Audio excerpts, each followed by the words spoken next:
Thank you, Chairman. That's live. Thank you. Good evening, members. Good evening, officers. Welcome to our Policy and Resources Committee this evening. We have 4 items on our agenda to go through. This is a remote meeting of the council. It is being streamed live onto the council's YouTube channel. We are not in control of the live comment section, so if you are using the live comment section, please do so considerately. Agenda item 1 this evening is apologies for absence. Can I ask the clerk to update the committee on apologies for absence? Yeah, thank you, Chairman. We've had apologies from Councillor Baggott with Councillor Dadd substituting. Thank you. We continue to send our best wishes to Councillor Baggott as he recovers as well. Agenda item 2, declarations of interest. Is there any member wishing to declare an interest at this stage? No member is indicating. So agenda item 3 are the minutes of the previous meeting that was held on the 28th of January. Firstly, are there any matters arising from the minutes on the 28th of January that any member wishes to raise? In which case, if I can ask members to unmute themselves, we will record a vote on the minutes of the meeting on the 28th of January. Councillor Smith. Without seeking to be rude, Mr. Chairman, can I join you on behalf of my independent group with your kind comments for Andrew Baggott? We all wish him well, and I should be voting in favour of the minutes. Sorry to pad on, but I thought that this was the best opportunity. No worries. Councillor Brown. In favour. Councillor McGarren. In favour. Councillor Headley. Agreed. Councillor Sullivan. For. Councillor Dadds. Abstention. And I vote in favour. So the minutes are carried. Thank you, members. Agenda item 4 is a review of the remote procedure rules, and they are set out on pages 13 to 27. The remote meeting protocols we are seeking to change this evening relate to a couple of tidying up issues that the council, when we wrote these back in April, we needed to bring forward things around the annual general meeting, which of course have changed. Also around possible adjournments as and when votes are called and how members indicate to speak in a meeting. But we're also, as we will see on 6.6G, we are also looking to change the way in which the committees work to align with the way in which full council works in respect of the muting function and the speaking function.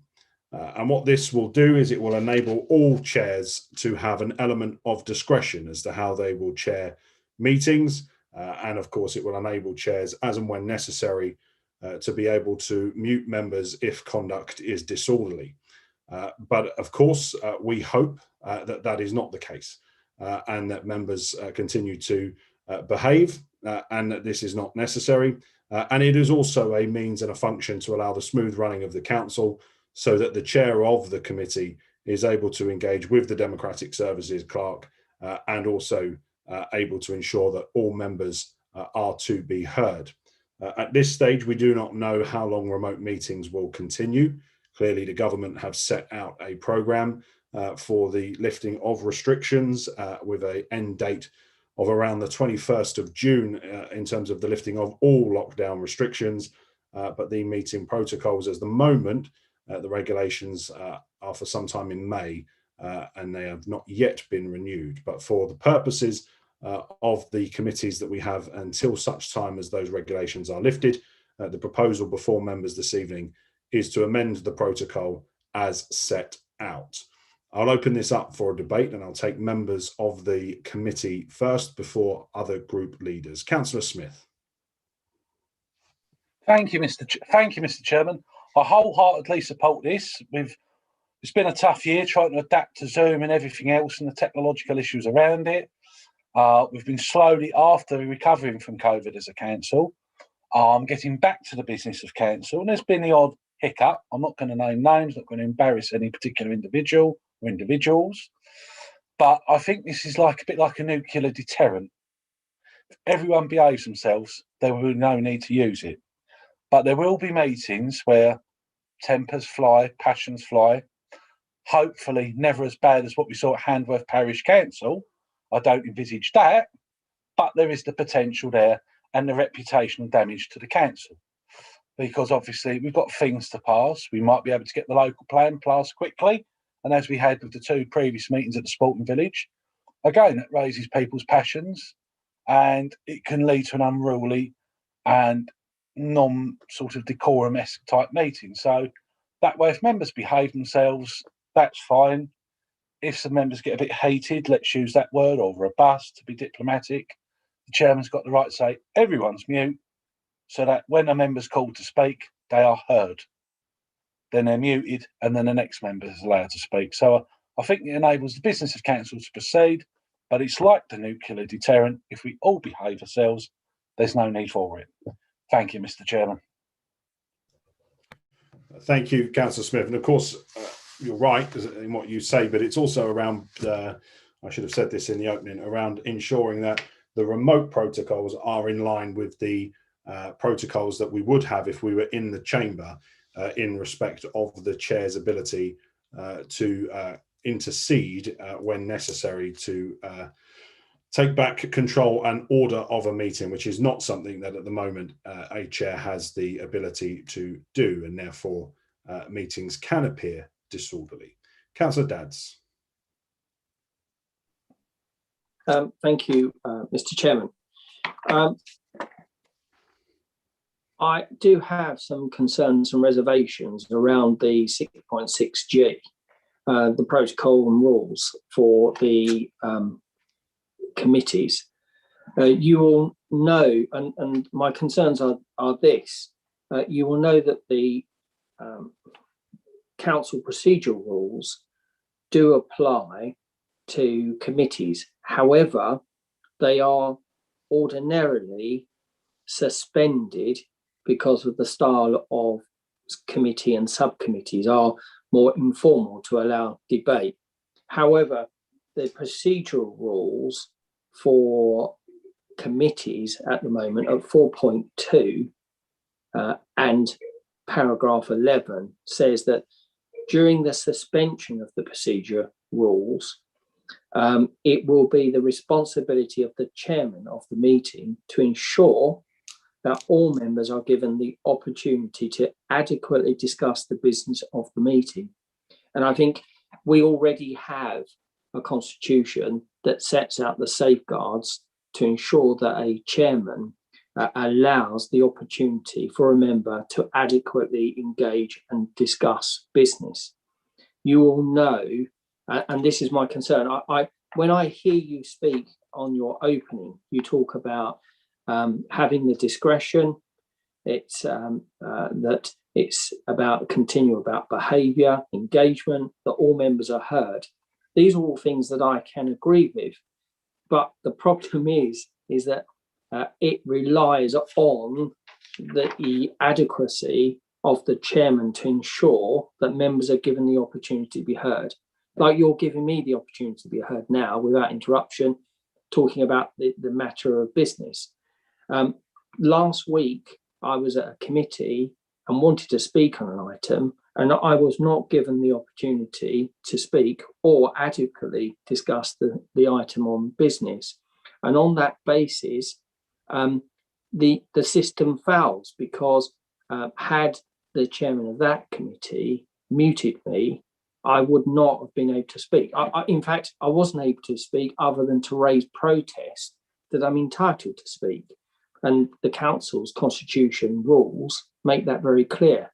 So coming back to the item itself of 6.6G, I want to know from you what safeguards are in place, and particularly maybe even from the chief executive, if you allow, what safeguards are in place to ensure that members are given an opportunity, are adequately allowed to discuss the business on the item. And I concur with Councillor Smith. Whilst him and I may have differences of opinion, we are courteous to each other, and he does allow you to speak and be heard. And ordinarily, that is the case with Councillor Harrison, yourself, and other chairmen. However, if there is an item that is contentious, or an item that the chairman doesn't want to hear from others, there is an abuse potentially of the system, which then which lets down the elected members from speaking. So, you know, what backup is there to ensure that members do have the right to speak? And I do accept where members are going off track or not speaking to the relevant item, the chairman can bring them back into that discussion. But to cut them off and say no, no, no, and then mute, that is not adequate. So I would want to hear from you or the chief executive what safeguards are in place to ensure the rule that says at point 11 that it is the responsibility of chairman of a meeting to ensure that members are given the opportunity to adequately discuss the business of the meeting. Thank you. Thank you, Councillor Dadds. I think it is not my place to go over, revise, opine on any conduct that has taken place in committees, either recently or historically, not just this year, but in other years. And I don't intend to do that. I intend to deal with what is the here and now and the future. Underneath 6.6G, there is also, as it says very clearly, members are asked to follow the etiquette that is also laid down in 6.6I and J, which says very clearly that only one person may speak at any time, and that you are only invited to speak when you are invited by the chairman. That is not new. That has been part of the protocol since the beginning of this. And the best safeguard is, of course, for members to behave and to adhere to what the chair is seeking to the direction that the chair is seeking to take a meeting. Now, it is perfectly possible that from time to time, councillors will disagree with a direction or a decision from the chair. That's perfectly possible. But it is also it is not the right of a member to be able to circumvent the chair to just start talking about something that they want to talk about. It is up to the chair to dictate the terms of debate in a committee. They are elected and they are appointed by the full council to be in those positions, and therefore they can be removed by a vote of full council, but they are elected to take charge at the AGM. So therefore, that is a safeguard that exists. If members don't want a certain person to chair a certain meeting because they don't like the direction, they don't like the way in which that person takes things forward, they have that safeguard at an AGM to be able, or at a full council meeting, to be able to vote on that removal. But I would suggest that 6.6I, 6.6J are equally as important. Now, as I see this, and as I would chair a policy and resources or a town centre revival committee, I have no qualms whatsoever with, at the beginning of a meeting, unmuting every member and ensuring that every member is unmuted. But if a member is disorderly, and if you were to be disorderly during this meeting now, I do not have the means to restore order at this meeting. And that is what this is seeking to do, because the reputation of the council, reputation of individual members, but also the reputation of the council is important. So I think you have ample opportunities, both in committee and at full council, to be able to behave, and you will be treated with respect by the chairs. And I have to say, when I look at all of the committee meetings this year, we can probably count on one hand how many times we have had disorderly conduct. It is not something that is rife in the council. I wouldn't for a moment suggest that it is, but it is important that chairs, and I will argue this, I'm sure the opposition will disagree with this, right? But I will argue the administration has been at a great disadvantage this year compared to other administrations, in that we have been unable to be in a council chamber to conduct the business of the council. And therefore we have had to do this all remotely without, as I've said before, the ability to press a button to cut someone's microphone off, which of course is something that you as mayor know all too well about when you were in the chair, your ability to do that. So that is something that hasn't been a gift within the committee chairs at the moment, and that is what this is seeking to do. No chair wants to use it, but if needs be, that safeguard and provision is there. I'll allow you to come back on a supplementary, and then I'll go to Councillor Blake. So Councillor Dadds first. Thank you, Mr. Chairman. I think this is a very good example this evening that whilst we may not agree, we won't disagree. And you will listen to me, and as I listen to you, and we show each other respect. And in relation to the items, as you say, I and J, whilst they're noted, nevertheless, you didn't interrupt me at the beginning of my what I started to say. You listened firstly to see whether it's relevant. If it wasn't relevant, then I'm sure you would interject and speak to me civilly, with respect, and try to manage the business as you would ordinarily do. So you didn't answer the point that I wanted to make at 6.6G, which is what safeguards are there if a chairman does not uphold the Constitution, which is the right of members to, given the opportunity, adequately discuss the business of the meeting, and whether there is an opportunity for the democratic support officer to possibly have guide the chairman of what the Constitution says about the right of members to speak. And I think it's I don't labour the point. I'm not critical of anyone. I'm quite happy to say, look, looking forward, how do we go forward? It's all a learning curve. This type of meeting is difficult.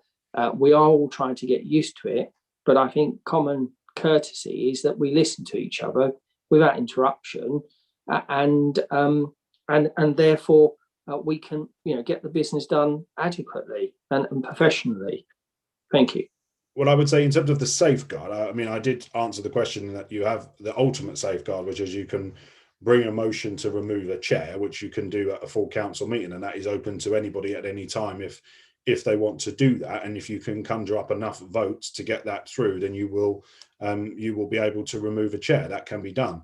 But of course, the other thing to say is, and this is exactly the same operation as we have at full council, as what we are seeking to bring to these committee meetings, is that this is not about silencing a member for the rest of an item or silencing a member for the rest of a meeting. And it's not about removing a member. So members will still be able to take part in the meeting. The issue here is about if a chair decides that they want to open this up into a debate and they unmute, and a member indicates they can unmute, and in 99.9% of the time there isn't an issue.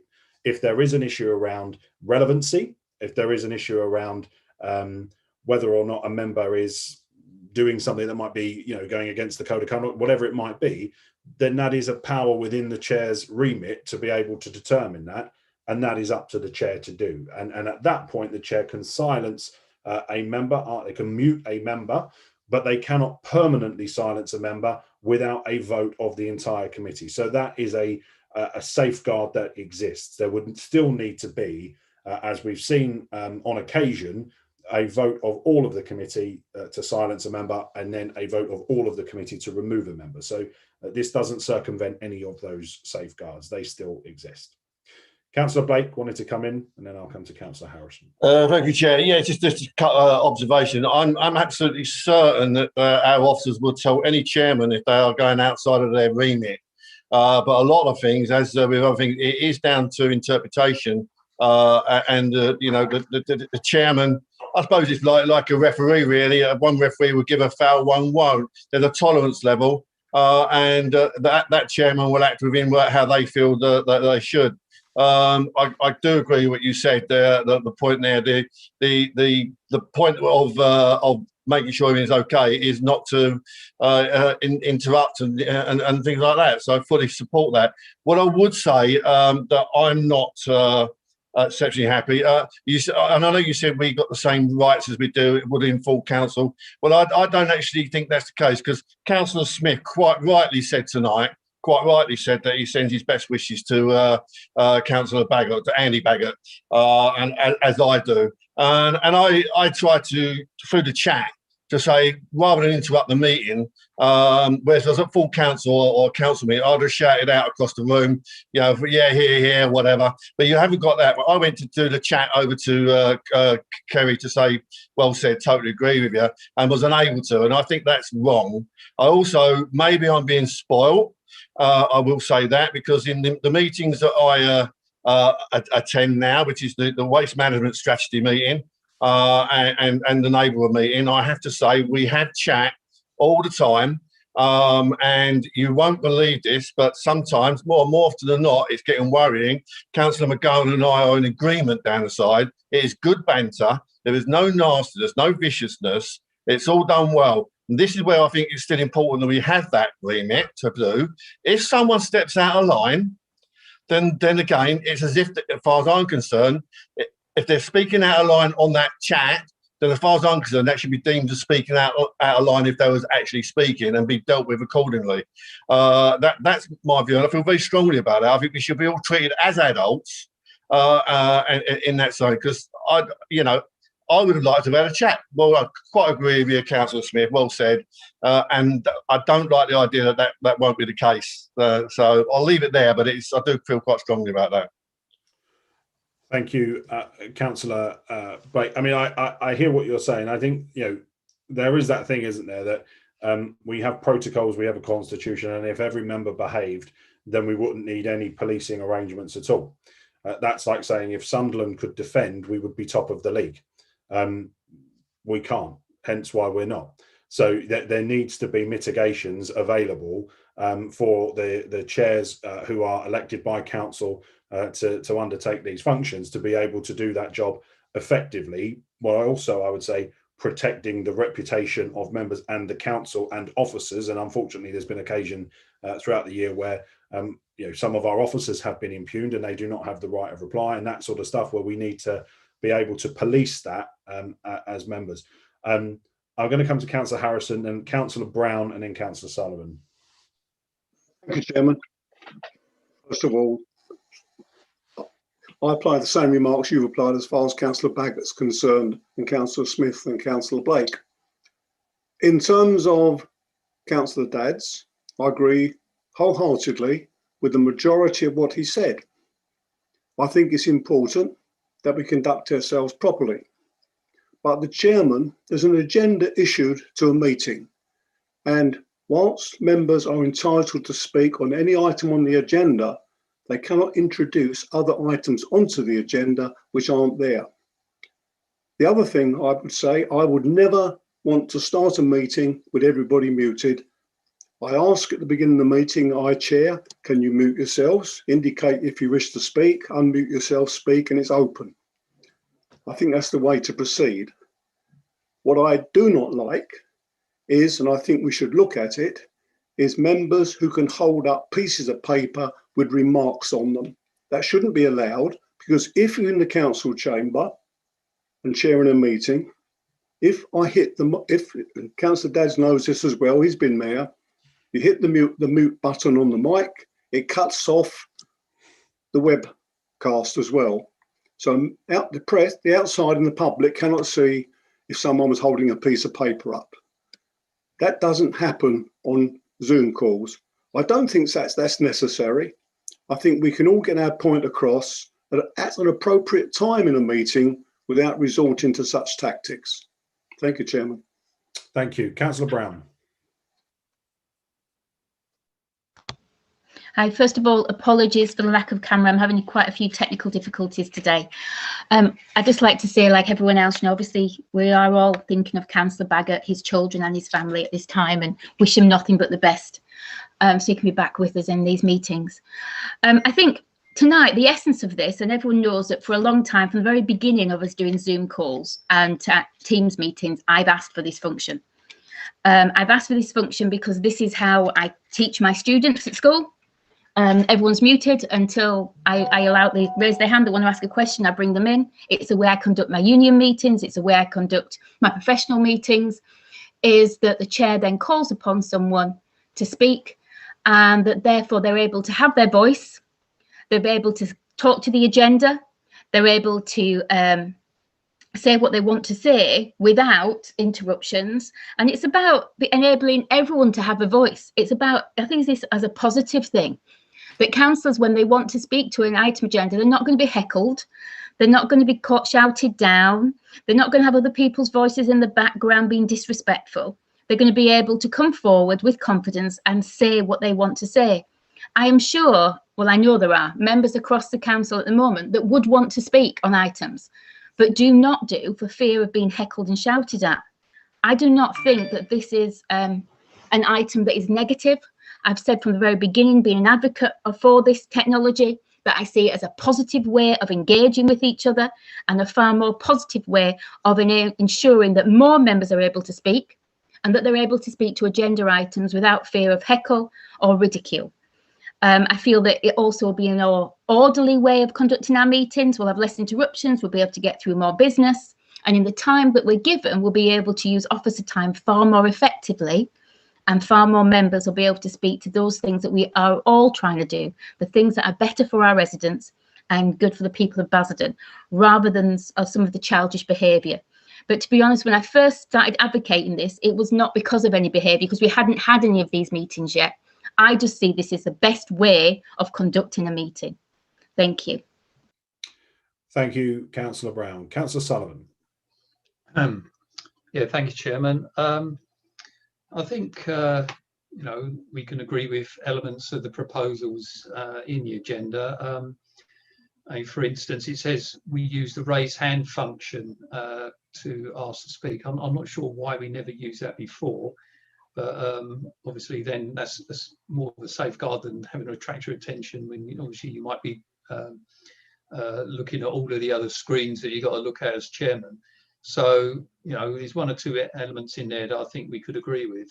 But in a way, giving the chairman the power to mute, as Councillor Dadds has mentioned, I think in a way that gives him power above and beyond what he would do in a normal meeting, the one that would be in the council office, and which of course is also televised. So, it's the people can see behaviour of members live when it happens in his council meetings. So obviously we can't press a button and mute people in a normal council meeting, yet they are still being seen by members of the public, either sitting there or by the webcam. So in a way, this is giving a chairman powers above and beyond what they would have in a normal meeting. And as Councillor Dadds also mentioned, gave an example, we have concerns with regard to how this function might be used and how previously it was used in other meetings.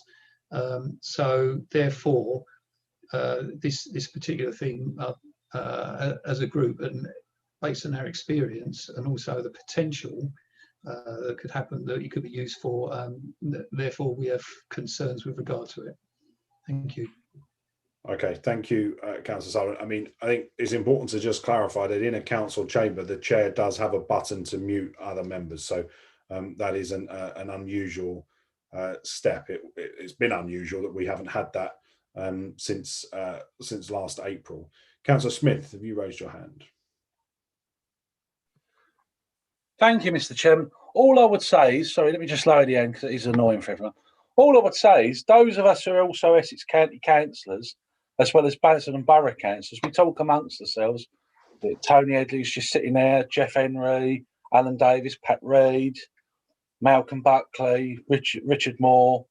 We all have this one thing in common. When we go to County Hall, we say it's like the House of Lords. And I'd probably say I was probably the more naughtiest member there. And as naughty as I get, might be a cheeky comment, but nothing personal, nothing vindictive. There's no reason to mute all members. So when members are elected at County Hall, it's a bit like being in a sort of a club uptown. If you don't behave yourself, you're not going to be tolerated, even by your own. But for some reason, it's been the case for eons at Basildon. We're all that bit naughty, and I think it's something we need to look at ourselves and think, how can we be a better councillor? That's what I would say through the chairman. How can we all be better councillors so that we don't have to have these discussions or have these safeguards? Thank you, Mr. Chairman. Thank you, Councillor Smith. Councillor Headley. Thank you, Chairman. I tend to agree with the comments made by Councillor Dadds. And as Councillor Smith has mentioned, we are both county councillors. We both attended this morning's budget meeting, although I had to leave early as I had to take my wife to a vaccination centre over in Chelmsford. But meetings at county have been fairly civilised. There's not been a necessity for anybody to be muted. The discussions are always relevant to the point. And if there is a criticism of county, it is that the chairman is quite indulgent on members when they lose track of what they're talking about. Can I say that in the 20 years I've had the privilege to represent my ward here in Billericay, I struggle to remember or recall an occasion where a Conservative member has been disrespectful to officers, disrespectful to other members, or made comments that could be construed as hurtful, vindictive, nasty, or any of the other words. I see Councillor McGurran shaking his head. I'm sure he will have a retort to that comment, but I can assure you that my particular group, in Andy Baggett's absence, doesn't need to be told how to behave, and I think this is overkill. Thank you. Thank you, Councillor Headley. I think in political terms, the phrase "he's running" is probably applicable there. Councillor McGurran. Yeah, thank you. I just want to say, actually, I don't think we disagree with each other as much as one might imagine. I think I would like to echo what Councillor Callaghan said and what Councillor Smith has said, and I think Councillor Harrison as well. In terms of my own committee, I am surprisingly indulgent. I have the pleasure of having Councillor Sargent and Councillor Buckley on my committee, and as the other chairs have said, I will not be taking a starting point of muting people. I welcome their contributions. I always have. Councillor Sargent and Councillor Buckley and myself don't always agree. In fact, we hardly ever do. However, I think they'd be hard pressed to say I don't allow them the time and space to make their points in that committee meeting, and that will continue. There's no question of that in my mind. It is purely a precaution against bad behaviour. That's all, nothing else. I thought Councillor Blake made some interesting points about the chat function. And Councillor Blake's right. I mean, who would have thought the waste management group would be so much fun? But you know, in that particular forum, we've used the chat procedure in a positive way, and I have to pay credit to Kevin, Councillor Blake, in that, you know, I do sometimes have a sense of humour that can be misconstrued. He's taken it in good part, and we've sort of enjoyed a bit of give and forth, but in a very positive way. Unfortunately, with the chat function, it's not always that positive. You know, I'll be honest, in terms of the full council meetings, etc., I'm not the only one, but I probably in the early days perhaps used it more than I should have done in ways perhaps I shouldn't have done. But apparently the good Lord loves nothing more than repentance. So I apologise if I did misuse it, and I will strive harder not to misuse it again. But I think the key point is about all of this is, you know, we've talked about normal meetings. These aren't normal meetings. We're doing our very best to make them normal meetings. And I think on the whole, we've collectively done very well. But there are abuses, there are potential abuses of the system. And all this is trying to do is to make sure people have the time and space to make the points that they want to make in a proper and adequate way. And as I say, the last thing I want to do is to curtail that debate, to stop people from making relevant points at the relevant times. I will not be doing that. However, if people do misbehave, then we have to have some sort of mechanism for dealing with that. in this sort of technological era that we find ourselves. And I'm not going to respond to Councillor Headley's points. I suspect he thought there was a bit of a trap there, but you know what? I'm not going there. Thank you. Thank you, Councillor McGurran. Members, we've had sufficient debate on this item. I'm going to ask us to move to the vote, which is on page 13 of your agenda. If I can ask members to unmute themselves as we move to the vote on the recommendation. Councillor Smith. In favour. Councillor Brown. In favour. Councillor McGurran. In favour. Councillor Headley. In spite of what you said, Chairman, I'm not running in the London Marathon next year at all. Against. Councillor Sullivan. Against. Councillor Dadds. Against. No vote in favour. The motion is carried. Thank you all very much indeed, members, for your attendance here this evening, and we will see you all at full council on Thursday. None of you want to come to tonight's meeting of Housing and Communities? No. I'm yet to have a group leader. Good night. Thank you very much. See you Thursday. Good night. I'm coming.